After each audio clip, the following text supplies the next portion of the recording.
So company culture is essentially how you do business. And initially as an entrepreneur driven, they drive the standards for how other people look at the company. And when they start hiring people, they want to create values or standards, a culture basically, so that the rest of the company kind of acts like the owner does. But that's not always done intentionally. And so we have accidental culture sometimes. Questions come about. It's like, who do I hire? How do I empower them to make decisions like I would like to make decisions? And that sometimes gets to be complex. So today I've brought on Dr. Leroy McKenzie Jr. And we're going to talk about culture, especially about how the leadership, the roles the role leaders play in culture and how to sustain that culture once we get it achieved. Leroy is a business consultant. He's a speaker and helps others publish books, kind of get them out of their head and onto paper. So I'm excited to have you on board. Leroy, welcome. And to start off with, I've always asked these questions to my audience, but to my speakers, what is one way that you have found to honor God in your business? Oh, that's a good question. And I'll start. Here's the first way that I honored God was by the name of my company. The name of my company is JNF Enterprises LLC, but the JNF stands for Jesus Never Fails. So that came from that, and actually, just the backstory. It came from looking at the ministry of Jesus and how he never failed in anything that he did. Of course, in his life, the only two people that he encountered in the Bible that did not move with him in his ministry was the man who had all of the riches. He said, "What must I do to be saved?" Jesus said, "You must give all that you have away," and he walked away. He didn't. Yes. He was like, "Nah, I can't. I'm sorry, I can't do that." And Yep. then the second one was the other thief on the cross, the one that said, "Hey, you know what? If you are who you say you are, then why don't you save us or save yourself from getting down Sure. here?" So those are the only two that I recall. Everybody that was in the Bible that he did not, that he did not impact in such a way that he made their lives better afterwards. So my thing is, Jesus never fails. Even with those two, he still never failed because he achieved his assignment on the cross, and not only on the cross, but resurrecting on Sunday. Absolutely. And it's not Jesus' fault. It's on them for walking away or the Yep. issues that they had going on in their heart. And so, Right. yes, Jesus does Right. not fail. Um, I know I didn't really do it justice, but give us a little background of who you are and why you're coaching and what do you know about business culture. So tell us a little bit about what you do in your present role and how you got there. Yeah, and here's what I do at JNF. We do three different things I explained to you. One is the business consulting, which is assisting entrepreneurs, leaders, and organizations to be able to develop their what I call their four pillars of sustainability. And I think we're going to be talking about a little bit of those. Those four pillars, which are mindset, principles, processes, and systems. Having those two, because when you have those four pillars, what it does is it creates clarity. You can't have clarity, you can't eliminate or transform from chaos to clarity without those four pillars. And every organization, every entrepreneur, every leader must have clarity, must have sustainability. And the way that you begin to have that are those four pillars that I just mentioned. Sure. Very good. So as a owner leader, you have a vision of a company. How do you bring that vision to life as far as I want people to know me for being kind-hearted or want to know me for being economical or speed or good quality? I mean, I know everybody has their own different things, but how do you get that out of your head and Well, here, onto the business? Yeah. And I think here's the commonality. Here's the principle of that particular principle of that is you must first have clarity. You must know who you are as an organization, as an entrepreneur, but you also must know why you exist. What is the purpose of of your organization? What's the vision? What's the mission? What's the assignment of what you do? My assignment every day that I tell people is my assignment is to make people 1% better each and every day so that they're better by the end of the year than they were at the beginning of the year.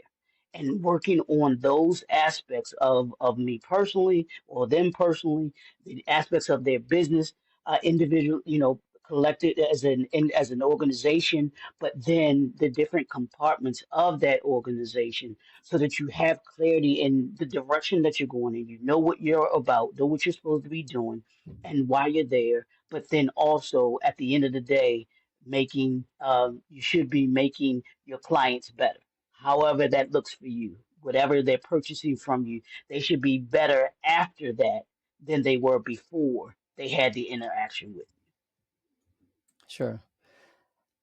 It's the innovation you bring to the world. That's part of what the business is there for, is to bring something good, whether it's a new innovation or it's a cheaper product or more of you. it or whatever. But yeah, that is your innovation to help those around you. Yeah, for sure. So as far as business culture goes, Hmm. how do you know what's a good culture and what's not a good culture? What? Oh, now go ahead.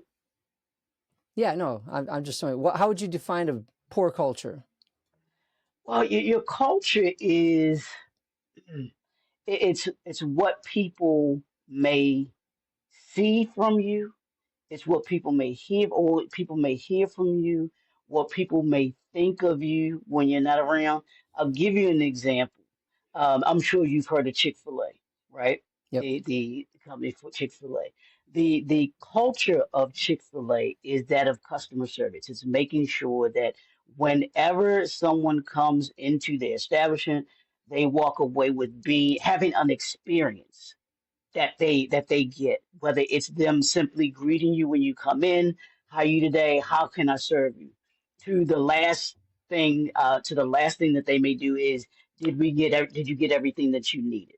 To me, that's an organization, that's a culture, and that's a mindset. Culture is nothing more than your mindset of the vision that the entrepreneur has, and of the organization and how it should be. And the experience that you want to be able to give, whether it's internal customers or external customers. What's that experience that you want them to be able to have?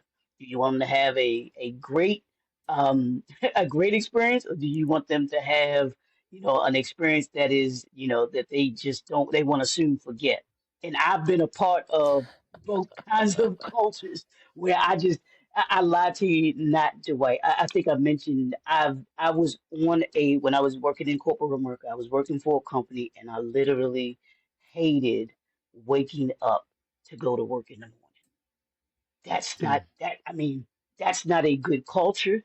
And No. even me, that's not a good space for me to be able to be in, and the way that I was thinking and the way that I was operating, because I couldn't be I couldn't be the best employee that I needed to be. I couldn't maximize my productivity with that mindset. So your culture is a mindset first, and then it's a set of principles that you instill in those that work for you, that work with you, and those that you serve, because those that you serve are part of your culture too, because they believe in what it is that they of why they're supporting you. Most people support Chick-fil-A because of the culture that they created, the experience that they get going in, getting good food, getting good service at a at a reasonable price. So to me, that's what culture is, and creating a good culture is Sure. Do you think everybody gets it? about. No. Because um, I think sometimes people are pressured to produce, whether it's a service or a product. They're pressured to produce, and they don't, as owners or managers, I don't know if they always realize that what they're pushing down the road is not creating a good culture. Maybe the morale is down because, now you're working Saturdays because you didn't get it done during the week, thinking that Hmm. that's going to get productivity up, and it doesn't. It's a tanks because people have a poor morale and they just don't do the work. Um, Yeah. what can we do, or how can we look at ourselves, if somebody's listening, to say, I really need to produce my product, but I don't know if I have time to work my culture. How do I know where to start there? It's a good question. And I think it starts with what we mentioned about the mindset, because you have to have the right mindset and want that to be able to see the results that you're going to be able to get and have that clarity. But then the second part of that is what I call the principles, my personal value system and your brand value system. Those are your personal value system. Mine are five core values that seven core values that I have and that I operate by. That helps me to make decisions. That help me to be able to move my products and services that I offer to people. And then for the brand value system, I added three more. I have three additional ones, and that's your wisdom, that's your vision, that's your uniqueness, that's your commitment, your consistency, your excellence, and operating in excellence, and in your accountability. Those are my personal value systems. Those seven are the same for my personal value and brand value. The last three for the brand is to enlighten, empower, and impact. That's to teach people something, to equip people with something, and to impact people to want to do something. When I operate from that core and that culture, and when I have to have that culture inside of me first, before I then can show others that I bring on or that I work with, or those that I actually serve, they will then in turn see that from the work that I did do, the experience that they gain from working with us. All of those things get wrapped into what your culture is and how you're able to begin to start having that. Your the beginning, if you're in a place, and talking to those that are listening to us, if you're in a place where you're not sure about how to get that culture quite in the heading in the right direction, begin with your brand value system. Begin with your personal value system. You need to develop those 7 and 10 core that are non-negotiable to you, and you operate. Every decision that you make comes from those 7 to 10 things that you believe that you and your organization are about. Okay. So if I'm trying to push product out the door and it's not happening, and I feel like there's some tension in the room, it could be a Mm. culture issue, is what you're saying. It could be. Yeah, absolutely. Okay. Absolutely. It could Okay. be. And you keep mentioning mindset. Let's go a little deeper into mindset. So how does mindset, what mindset do we need to have to even think about culture? Well, I think your mindset has to be like I said, the vision. What's the vision of yourself, first of all? Why did you start the business? What is the purpose of you wanting to be able to do what it is that you do? And having the mission. How do I go about completing the vision that I'm telling those that I serve about? How am I going to go about giving you the what I call the before, the before, the during, and the after? That's the whole experience. That's the mindset that I have, and that I tell entrepreneurs that they should have. What do I do in the beginning to be able to create the awareness for them so that they know what's going on? What do I do? What am I doing for those that I'm serving during when I have you there? If it's an employee, what am I doing to create the culture that I tell you that I want to be able to have? I can tell you I want that we have a culture all day long. But if I'm not the representation of that culture, if I'm not physically implementing the different aspects of the culture that I say that I want, if I want a healthy work environment, then I have to create the healthy work environment. And I go about creating the healthy work environment by saying, okay, I'm going to be able to do these things. I'm going to hold people accountable. I'm going to be respectful. I'm going to operate in excellence. And not only holding myself to that, but I'm holding everyone that comes to work for my organization to that same standard. I can't hold someone that works for me to a standard that I can't even hold to myself. And when there is tension, like you said, if there's tension between, two two employees, or if there's a managers and executives that disagree or can't seem to get along. I was like, no, okay, feelings aside, what are we here for? What are we meant? What are we doing? We have to always be pointing to the vision and the mission, and having those core values, those core principles in the front of our mind. That should be the mindset that we must possess and that we have to have if we're going to be successful in creating the culture that we want. Okay. What about the difference between getting it done versus doing it right? Bandages versus fixing a problem correctly. Is that a cultural thing, or is that just something that happens? No, no, it's not something that happens. I think that's not just a cultural thing. I think that's more a leadership thing because when you're a leader, leaders dictate culture. I had a manager, one of my supervisors years ago. He told us this. He said people don't leave jobs, they leave managers. And he Yeah, was I've heard talking that. about the culture that we as supervisors, managers, leaders, that we create. And if we create a toxic culture, most people don't want to be there. I found that some people they stay just because they need to get the paycheck and they don't have an alternative.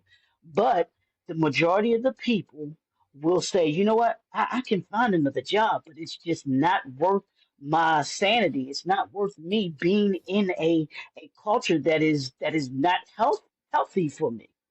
So I think what you asked, I think it's not just a culture thing. I think that's a leadership thing to me, more so a leadership Okay. I have seen that because I've seen that in some places where the leaders, the supervisors or whatever, there's thing. something wrong and I've seen making a product, a pontoon boat, there's a Hmm. dent in the side that they couldn't quite get out. Instead of ripping the panel out, they actually put a sticker over it. I'm like, are Oh you wow, kidding me? They put a wow, sticker yeah, over it, a cool sticker, I was like, wow. yeah, And that really sends a message to everybody else. It's like, would that work? I don't really like that. Well, ask the supervisor. Oh, he'll let anything go. And that was the hmm culture. They'll let anything go. hmm yep, And I don't know where they are today. That's been a long time ago. But yeah, you're right. The leadership drives the culture as far as what they accept, if they're going to accept sliding by or if they want things to be fixed correctly. yeah. And unfortunately, when you have leaders, if you want to call them leaders, that allow that type of mindset and that type of mentality, what'll happen is that filters down to those that were, oh, I don't have to worry about it. They didn't, you know. And what Yep, that does is that impacts the brand. It's going to impact the organization as a whole because that standard of excellence isn't there. And when you operate with mediocrity or that's acceptable, what it does is people your those that you serve begin to see, oh man, this product isn't as good as I thought it was. Or by the time that product gets to those that company serves, it's going to be an inferior product. And then you lose them because they're going to go somewhere else that they're able to get a better product from. sure. So, what do you think some of the top characteristics of good leaders in how they try to create a good culture? What would be some of the top things that you see in the businesses you worked with? I'll give it to you in the acronym that I use, and it's right there in the word leader. Here's what a leader Okay, is. Here's the characteristics that I've found. Someone who listens and learns, someone who is empowering, which means to teach someone or equip someone with something, someone who assists and who is authentic, someone who develops, someone who executes, and someone who gets results, as you mentioned, getting the results. Do they get the results? Though, if you want to see if judge or not judge, but if you want to say whether or not someone is a good leader, or if you want to look at within yourself and say, are you a good leader? Ask yourself, are you those characteristics that I just named? Do you listen and Mm. learn? Do you empower? Are you authentic? Do you develop? Do you execute? And do you get the results? That's No, it for me. that's good. That's a lot of good stuff there. Um, so, what's one practical example that we could look at that would help us turn our company a little bit better culture today, from today to tomorrow? That 1% better. What's one thing that we could practically apply today? Yeah, here's the first thing. I think that you want to start. The one thing that you could start with today is doing what I call think. I call it think. I call it think through it, which is where you want to actually observe. You want to analyze. You want to what is the other that I had? You want to observe. You want to analyze, and you want to actually evaluate. And once you evaluate, then you execute.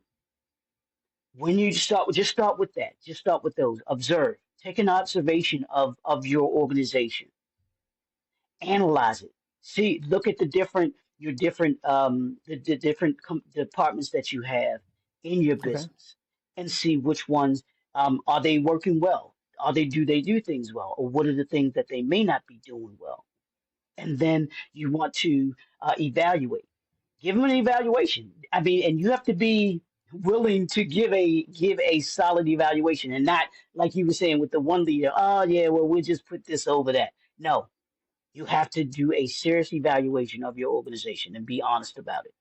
And then you have to execute. You have to develop a strategy in order to be able to get it to where it is, get the results that you want, and to be able to create the culture that you want, and start with saying, okay, here's the culture that I want. How do I? Then you go through those steps there, and you'll be able to say, okay, I either have it, I have the culture already, or here are the Okay. the parts of the things that I can do to create the culture that I want to be able to have. Okay. That That makes makes sense. sense. Basically sit back and look. Observe. Hmm. Um, I know for the Toyota production system, they call that doing a Gemba walk, where you basically go Mm, out on the floor and you observe what's going on. And that's yep. essentially what you're going to do with your business. You're going to go out, whether you go out on the floor or just sit back and just observe all that's happening. You can look Hmm. at probably turnover rate versus Yep. people staying. If you have a high Hmm. turnover rate, why? Ask Yep. why. There's a Very good. reason why. Yeah. Yep. Yeah. There's always a reason why. You're right. Um, so, how can my audience find out more about you if they wanted to hire you or work with you or find out more of your materials? Where can they find you? Sure, they can connect with me through the fastest, quickest way is through Linktree, which is the HTTP colon // link linktr.ee /JNF Enterprise that has everything on it as far as like my social media handles. Because I'm on LinkedIn, of course, I'm on Facebook, on Instagram, on TikTok, all of those platforms. Our YouTube channel. I have a YouTube channel that is for organizations, that is for leaders, that is for entrepreneurs. I create content every single day, except for the weekends, but I create content for them to be able to talk about that, making them that 1% better. So they can go Okay. there, check out all of the content there as well, in addition to connecting with me. My email is JNF Enterprises LLC at gmail.com. They can connect with me there as well. And then all of my other information, they can DM me or how they want to connect with me as well there too. Okay. And we'll put all those in the show notes in case you're taking Okay. notes and you just ran that through and you're lost. So we'll put all that in the show notes. Um, Okay. what is, you've talked about a lot of good things today. What is one challenge you'd like to leave with my listeners to walk away with for today? You said one challenge. Yeah. Here's what I will challenge every the listeners to do, and it has to do with this week. What I've been focusing on this week is talking about shifting and being able to understand. when to shift or not to shift, and how to be able to do what I was talking about as far as analyzing and everything like that, to be able to know if you want to really understand your organization and you want to take your organization to the next level, make sure that you take the time to be able to truly understand your brand and take that brand with the right mindset and the right principles. When you're grounded in those, I believe that you'll be successful. And as I say keep the doors open. And that's Okay. my goal with every entrepreneur. I want you to be able to keep the doors open. Having the right culture keeps the doors open. Understand that. If you don't get anything else that we said today, understand that having the right culture keeps the doors open. Very good. Leroy, keep the doors open by having a good culture. That's great. And your next steps, friends, is to put into practice what you've heard. One, check the show notes for the links and sites to contact Leroy for some more, and sign up for the newsletter because it's a great way to be inspired and to challenge spiritually. And we are going to be having a verse of the week being put into our weekly email. So be challenged by that, and that's going to be a great thing to do. So sign up for the emails weekly. And friends, that's all I have for now. Trust you've been inspired to redeem your business, redeem your time, buy it back, and walk worthy of God's great name. Bye for now. Thanks again for having me.